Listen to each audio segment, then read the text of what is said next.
2 बार हमारा दिल तोड़ चुकी है समाजवादी पार्टी और इनके जिम्मेदार नेता। हमने समाजवादी पार्टी छोड़ी है और हमने कांग्रेस पार्टी की सदस्यता ग्रहण की है। पहले अखिलेश यादव से कोई बात हुई थी टिकट को लेकर? अखिलेश जी पूरी तरीके से बहुत ही संवेदनहीन हैं। किसी भी गंभीर मुद्दे पर उनका कोई मंथन नहीं है, कोई ज्ञान नहीं है। उन्होंने हर जनपद में ठेकेदार पाल रखे हैं। से यहाँ समाजवादी पार्टी का जिले का संगठन पूरी तरीके से भ्रष्टाचार में डूबा हुआ है। इतना लंबा अरसा सपा में गुजारो, आपने झंडा जला दिया। आने वाले समय में निश्चित तौर पे कांग्रेस मजबूत होने जा रही है, पूरी मजबूती से उतरने जा रही है। कांग्रेस जो है कहीं ना कहीं देखिए यूपी में कुछ कमजोर है, सेंट्रल में कहीं ना कहीं गायब है कांग्रेस। तो अगर ऐसा नहीं लगता कि अगर आप किसी और पार्टी से मैदान में उतरते तो जीत ज्यादा पक्की हो पाती? प्रियंका जी उतर के जमीन पे उतर के जिस तरीके से लोगों के दुख दर्द में शामिल हुए हैं, उनके हक की लड़ाई लड़ी है और लगातार मांग करती रही है कि उत्तर प्रदेश की जनता को न्याय मिले। पीड़ा हमें भी बहुत हुई, लेकिन हम उसको सहन कर सके और लगातार विगत 15 साल से एक एक दिन मैसी विधानसभा की जनता की सेवा में, बहराइच जनपद के जनता की सेवा में हमने बिताए हैं। ये माना जाए कि अभी भी कांग्रेस में आप शामिल हो चुके हैं, लेकिन कहीं ना कहीं दिल में मोहब्बत सपा की जिंदा है। हम इस वक्त बहराइच की गाजी मियां की दरगाह पर मौजूद हैं। यहाँ पर हमारी मुलाकात कांग्रेस नेता राजेश तिवारी जी से हुई है। राजेश तिवारी किसी जमाने में सपा के पक्के झंडा बरदार थे, लेकिन कुछ नाराजगियों की वजह से वो कांग्रेस में चले गए। अब आगे की रणनीति क्या है, क्या उन्हें टिकट मिल रहा है और किस तरह वो जीत का परचम लहराएंगे, इसके बारे में हम उनसे जानने की कोशिश करेंगे। राजेश जी, सबसे पहले अपने बारे में कुछ बताइए ताकि जनता आपके बारे में और ज्यादा जान पाए। मैं डॉक्टर राजेश तिवारी एडवोकेट। 2012 में मैं विधानसभा में ऐसी 285 जनपद बहराइच का प्रत्याशी था और इसके बाद 17 में भी हमें टिकट दिया गया।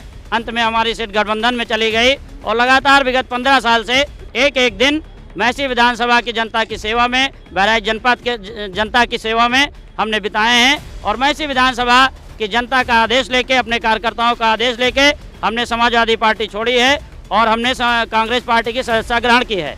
कांग्रेस पार्टी ने मुझे मैसी विधानसभा से चुनाव लड़ने के लिए अधिकृत किया है और हमारे हजारों हजार जाबान नौजवान साथी पूरी तरीके से लामबंद है राजेश तिवारी को जिताने के लिए। और आने वाले सपा से आपने टिकट के लिए अप्लाई किया था, तो टिकट को लेके अखिलेश यादव से जब आपका ये टिकट कैंसिल हुआ, उससे पहले अखिलेश यादव से कोई बात हुई थी टिकट को लेकर? अखिलेश जी पूरी तरीके से बहुत ही संवेदनहीन हैं। किसी भी गंभीर मुद्दे पर उनका कोई मंथन नहीं है, कोई ज्ञान नहीं है। उन्होंने हर जनपद में ठेकेदार पाल रखे हैं, उन्हीं के आंख से वो देखते हैं और इसके बाद में वो डिसीजन लेते हैं। हमारे साथ भी ऐसा ही हुआ कुछ। जिस तरीके से यहाँ समाजवादी पार्टी का जिले का संगठन पूरी तरीके से भ्रष्टाचार में डूबा हुआ है, दलाली में डूबा हुआ है, जगह जगह बातें हो रही हैं, पैसा लिया गया, तमाम उपहार लिए गए, उस तरीके से पूरी तरीके से हम ये कहेंगे कि कोई निष्पक्षता के साथ अखिलेश जी ने फैसला नहीं किया है। और ये मैसी विधानसभा की एक पीड़ा नहीं है, पूरे प्रदेश में 403 विधानसभाओं की यही पीड़ा है। आने वाले समय में जनता इनको हरा के करारा जवाब देगी। अपनी जिंदगी का एक लंबा अरसा आपने समाजवादी पार्टी में लगा दिया, आपने कद्दावर नेता है, एक समाज में एक पहचान भी है आपकी। आप चाहते तो किसी और पार्टी से भी टिकट ले सकते थे या किसी और पार्टी में अप्लाई कर सकते थे, कांग्रेस को ही क्यों चुना आप? देखिए, देश का भविष्य कांग्रेस में ही है। आने वाले समय में निश्चित तौर पे कांग्रेस मजबूत होने जा रही है, पूरी मजबूती से उतरने जा रही है। भारतीय जनता पार्टी को अगर कोई हराने काम करेगा तो सिर्फ और सिर्फ कांग्रेस करेगी। अच्छा, आज के वक्त में कांग्रेस जो है कहीं ना कहीं देखिए यूपी में कुछ कमजोर है, सेंट्रल में कहीं ना कहीं गायब सी है कांग्रेस। तो अगर ऐसा नहीं लगता कि अगर आप किसी और पार्टी से मैदान में उतरते तो जीत ज्यादा पक्की हो पाती? देखिए, कांग्रेस की नीतियां जनहित में है। कांग्रेस हमेशा समाज के दबे कुचले, गरीब, कमजोर, दलित, पिछड़े, सामान्य हर वर्ग के बारे में सोचती रही है।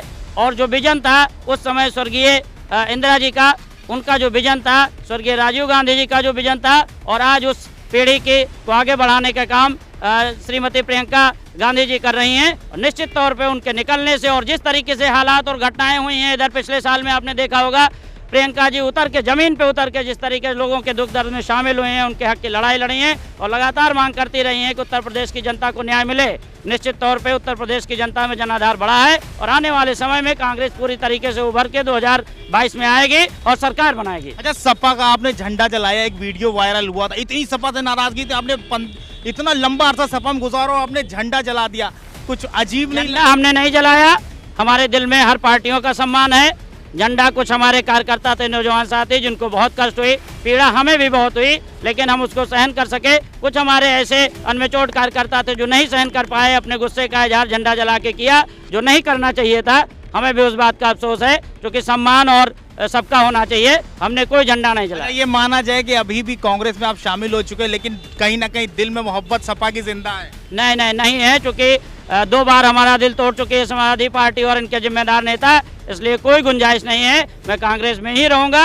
और जिस तरीके की समाजवादी पार्टी के लिए एक दिन मेरा, हमारे मीडिया भाई हैं यहाँ पे, देख लीजिए, एक दिन हमारा ड्यूटी की तरह मैं इसी विधानसभा में ड्यूटी करता था। jैसे एक नौकरी करने वाला व्यक्ति सुबह 10 बजे चला गया, 5 को आता था, मैं 10 बजे जाके रात में 10 बजे 11 और 12 बजे वापस होता था।